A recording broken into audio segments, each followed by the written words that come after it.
everybody. My name is Autumn Pippenburg, and I am your host for The Art of Giving, a guide to nonprofit success. And today's episode is going to be focused on partnerships and collaboration.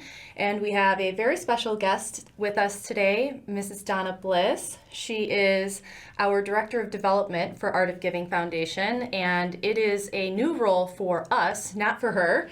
So I am so happy that you're here with us on the show today to share some of your wisdom and knowledge from previous experiences that you've had working in the nonprofit sector. So can you tell us a little bit about your history? Why, yes, I would love to, Autumn. And thank you so much for inviting me, number one, to join Art of Giving and to be on this show. I have been involved in development for probably the last 20 years. I've been a corporate event planner for over 40 years. And that led me into development. And once I started using my skills for good, I was really attracted to that. And I have been director of development for several organizations, and you always learn something new, and you meet people who really have good in their hearts, and it's very gratifying for me to do this work. Absolutely. Well, I'm honored that you're on our team, and I'm excited to share with the world some of your pointers, some of your tips. So as I mentioned, today is talking about partnerships and collaboration, and you are by far one of the best people I've ever encountered for this. And I think, there's a certain kind of personality or, characteristics of a person that if you're a nonprofit founder and you're looking for a director of development, you're going to be wanting to look for, because I truly think I found that in you. And so can you tell me, a few characteristics or personality traits that somebody should be looking for in somebody that's going to take on a director of development role? Well, it's a very good question, and it's a complicated role. First of all, you have to be detail oriented, but also you have to be very outward oriented. It helps to be an extrovert and to love to talk to people. And I know for me, I'm a connector. I meet someone, I want to know who they know, how I can help them, how they can help us. It's very important to just build those relationships with people. And I think that really is one of the keys. A development director should be able to build those relationships. Okay. And do you think how important do you think it is for your director of development to be passionate about the mission of the organization? Well, I can tell you from this latest position for me, Autumn and I met in a totally different context, and I heard what she was doing, leveraging the power of art to improve and change lives is exactly what speaks to me. And at this stage in my life, I really want to use my skills to do things that feed my soul. And Art of Giving is just a wonderful organization that helps give confidence, self-esteem, and creative self-expression to kids and high school students. And I know that would have been wonderful for me. So my passion about this organization, I have talked to certain people even before I started, and they jumped on board. Mm-hmm. And so having that passion is really contagious. Often, I don't even have to ask people for money. I talk about how wonderful the organization is that I'm working with, and they offer. So having that passion is really key to your success, I believe. Okay, yeah. So you're meeting probably hundreds of people every month, with networking events, meeting with like-minded people, collaborating with other organizations. How do you keep track of all of those people and all of those relationships that you're building? What, is there a system that you have? Well, that's a very good question, because it used to be a little bit overwhelming. And in development, there's something called a CRM. And basically, it's the system to be able to track all of your contacts, who you know, who you're building a relationship with. And in development, we call it cultivation. You meet someone, you talk about what they do and what they love, and you cultivate them to potentially be a donor for you. And you need to know everything about these people. So a CRM system is it's a series of it's a database where you can put in the person that you know and their birth date and their wife's birthday and anniversaries and all that stuff. Absolutely. Yeah. Okay. And you can put little reminders to yourself. Call this person on October 6th. Call that person, and just really, and then check that every week on Monday morning. I always check my CRM. What do I need to do? I also love old-fashioned handwritten to-do lists. and I will often take that and put it into my CRM or Google Sheets. And, if I'm communicating with other people, you put it on your Google Sheet. And that's where I said a development director needs to be extroverted. They also need to be detail-oriented. Okay. Because I'll just give you a little example. Yeah. I was talking to a gentleman whose wife was very involved in the Art Center Highland Park, where I was the development director. And I went to see him about a big donation for us. And I studied who his wife was, what she had done. She had passed a year or so before. Oh. So I learned all about her. And when I went in to talk to him about making this donation, I asked if she'd like to do a scholarship fund for her, a garden club, and he jumped on it, talked to his daughters, we want to do the scholarship. So I stayed in touch with him and the daughters, and you build those relationships. I think it made him very happy to give money for that cause. Yeah. And another woman that I know, her name is Joan Gary, she runs a leadership lab, and she said, it makes people happy to give money to causes they believe in. Absolutely. And so, again, it's back to having that passion. Yeah. So I hear, a lot from other nonprofit founders that one of the hardest things for them to do is to seal the deal, get that sponsorship or get that donation. There's a lot of, talk, people will say, oh yeah, sure, I can help out with that, or I know this person and this person, and after a while, you become a little jaded because, you're waiting on them to kind of come through with what they've said they'd come through with. But you seem to have a pretty good track record of sealing that deal. So maybe you can share with us a little bit of your process and how you make that happen. Well, that's another very good question. And I'm not exactly sure. Well, I do. I have had someone told me that I'm a really nice nudge. Yeah. That if someone will say, I want to do this, I'm pretty persistent in talking to them and asking, what they want to do and when they want to do it. And, you put deadlines on things and... Like a pledge letter or... Oh, yes. Okay. So what I always do, if someone gives a pledge, says we'll donate $20,000, blah, blah, blah, blah, blah. I immediately send them a pledge letter, which outlines what they agreed to do and give them a little bit of a timeline, within 30 days for our books and blah, blah, blah, blah. Yeah. And basically make it very simple for them. And then if you have not gotten that pledge in 30 days, then you stop back in. And for benefits and sponsorships, you definitely have a deadline. Yeah. So that's easy to pretty much stick to. If it's just a gift that someone is giving to you, again, you talk about the good that person can do with that gift and how important it is for them really to do it. And I've never really had anyone renege on a pledge. Mm-hmm. So, knock on wood. Yeah. So are you staying in contact, because you were talking about your CRM system and how you track everybody. Are you staying in contact with everybody throughout the year so that when it comes time to ask for that big donation, you're not just reaching out to them randomly and asking them for money? You've created this relationship with them? Exactly. And that, to me, is one of the keys. And, in development, we call it cultivation. You cultivate that relationship. And, some people don't want to be bothered. They want to give their one gift at, annual appeal time, and you don't bother them.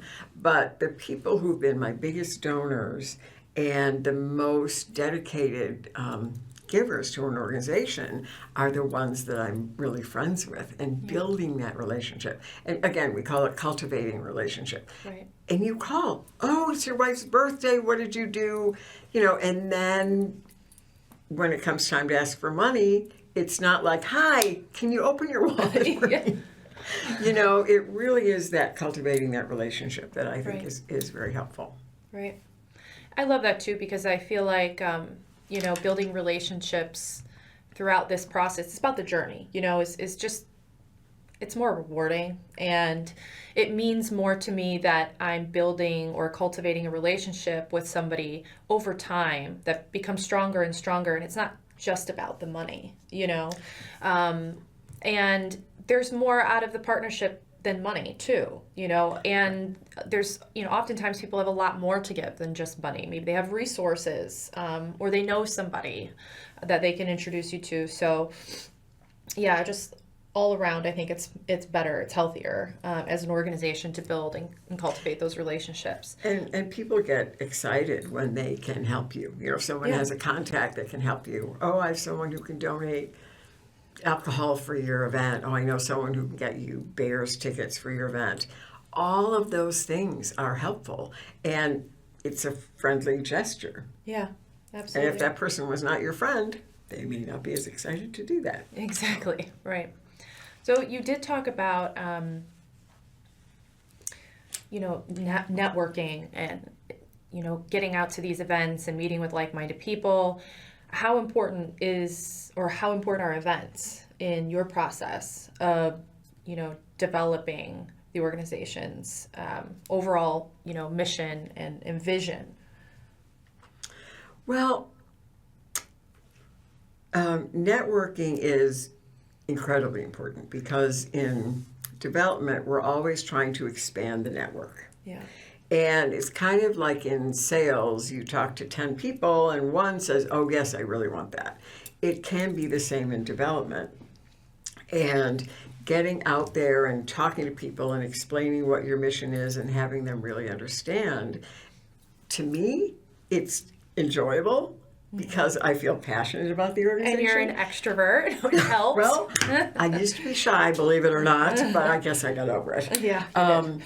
But the networking and connector, and I'm a connector too. I mean, I certainly want donations and support for this organization, but if I know someone that can help someone else, of course I'm going to do that. Absolutely. So it really is just that wonderful networking. And I recently went on a networking overnight with the networking group that I'm involved in, and I told them about Art of Giving. 6 of those women now want to be sponsors and come to the event. That's amazing. So it's just amazing. Yeah. When you have those relationships, people are very excited to support you. So yeah. Good. And, I think too, it's also important to remember not to use your events as a crutch. I think a lot of organizations in the beginning, we did this, we held as many events as we possibly could to network and fundraise because, well, that's the stage we were in. But as you grow and expand, you can no longer just rely on the events for those networking opportunities. Right. Well, it's also a mix of events with lots of people and cultivation events that I've never gotten a major gift from a big event.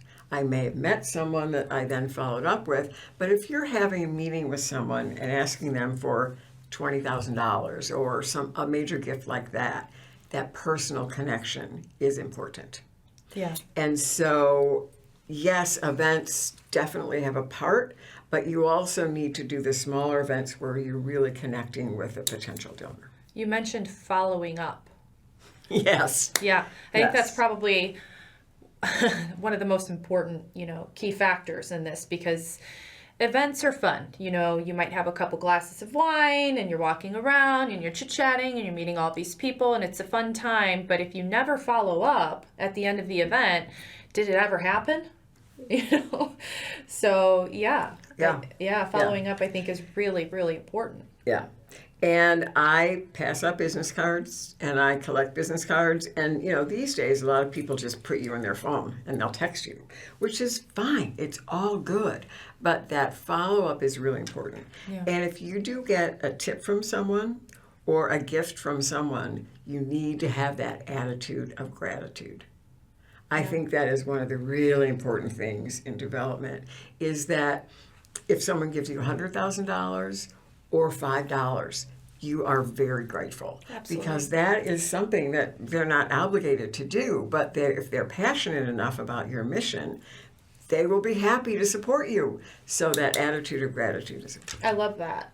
And I think that, should transcend into the people that we work with on our board, our committees, our staff, having that attitude of gratitude just, I think, helps us build a better outlook for the future, the vision of the organization. Absolutely. Speaking of committees and developing committees, I wanted to ask you a few questions about that.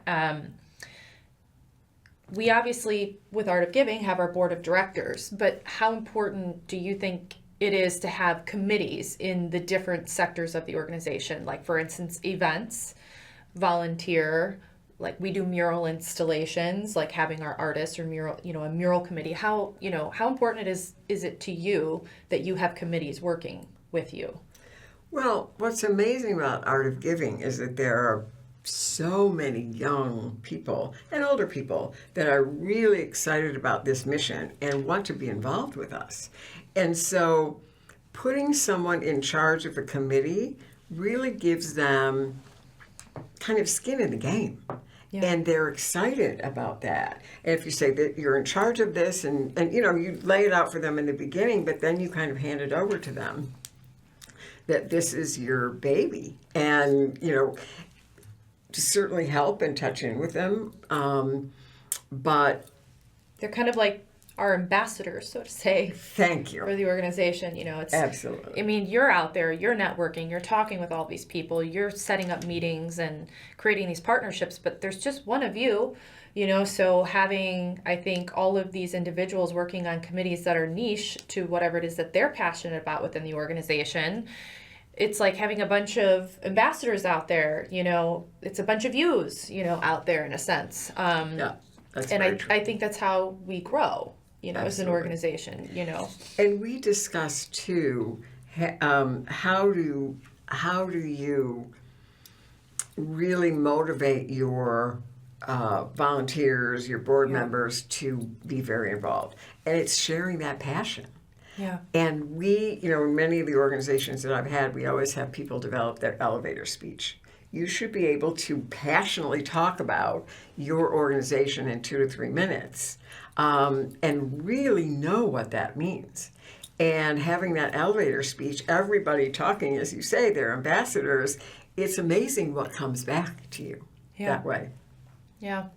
And I think, in our very first episode that we shared here, it was talking about developing a strong mission and vision statement for your organization and just how important that is and how it, really sets the tone for quite a long time. But quite a long time isn't forever. And we also talked about as you grow and expand, you might have to alter that mission or vision statement a little bit to, to work for the community's good. If the community doesn't need what you're providing or doesn't need it in the way that you're providing it, it's time to make some changes. And I think as the development director, as being out there networking and setting up these partnerships and having other meetings with other organizations that are working in the community, you're probably going to be one of the first people on the board to notice that we may need to alter the mission or move the vision around a little bit. And, you're going to be the one to tell us, are we growing as an organization? Because you are the one developing the organization.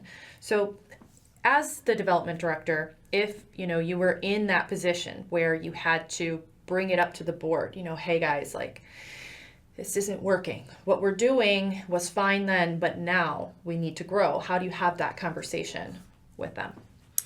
Well, I can definitely see Art of Giving continuing to grow, and we've already had some conversations about people being interested in doing, international collaboration and doing, some art therapy and things with people in other countries.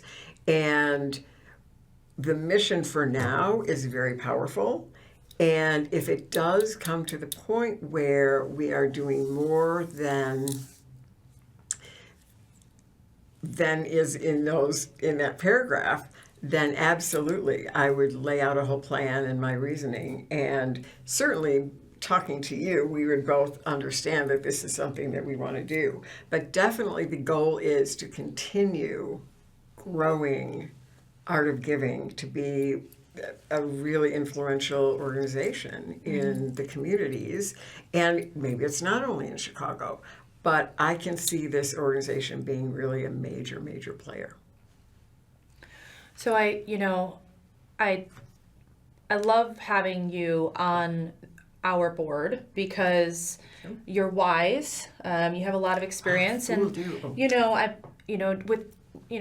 we're a very young board, but you bring a lot of wisdom. You've done a lot, and having those experiences to share with us and to learn from, I think, is so very valuable. So as you're choosing your director of development, choose somebody who has developed something, who is actually taken an organization from, its infancy to, a mature organization that can grow and expand on its own and just kind of snowball. So I think it's really important to choose somebody that does have that experience. So I'm very grateful to have you on our team. And speaking of events, we have some events coming up. Yes, we do. Yeah, September 18th, which is just right around the corner. We have the last mixer of the year before our gala. The mixer will be held at the Metropolitan Club, which is a private members only club. It's gorgeous and it's elegant. We're going to have some small bites and some drinks and some live music and of course art. Gina Ruffalo will be the artist featured that evening. So we'd love to see you out. Like I said, it's our last fundraiser before our big fundraiser, in October, which is our 5th annual Black Tie Gala. And that is taking place at Stan Mansion, the historic Stan Mansion. If you've never been, you got to check it out. It's absolutely gorgeous. It's like, it's an old mansion essentially turned into a ballroom, an event space. Very elegant. And like I said, it's a black tie event, so gowns and tuxedos and the whole thing. And we are going to have art for sale, 12 different artists featured that night. And we are going to have live artists painting. We're going to have dancers and cabaret performers and a live band and, seated dinner and silent auction and a raffle and just all of the things that make an event fun. And so if you happen to be out, come find myself or Miss Donna Bliss and say hello. We'd love to meet you and get to know you more. And if there is anybody out there that's interested in volunteering, we are building our committees for next year. We have a mural installation committee. So we're looking for artists that are interested in helping install these murals. We're also just looking for volunteers. If you've never painted before, that's perfectly fine. We can teach you, we can show you the ropes. So looking for artists and volunteers, and we're also building our event committee and our development committee. So if you really like to produce events, network, you're extroverted, you love talking to people, you're going to work really well with Donna. So we're looking for you. We are building, we are growing. And last thing I want to say is we are opening an art gallery. Yeah, in the spring. Yeah, in the Humboldt Park neighborhood. We are opening an art gallery. We are in the middle of construction right now. And we will share that address with everybody at a later date. But we are very excited. And if you're an artist looking to be gallery featured, we are looking for you. So lots of exciting things coming up. And I'm just so glad that you're here with me to share this with me and to help me build this. So thank you so much. Thank you. Yeah, thanks for being on the show. Thank you.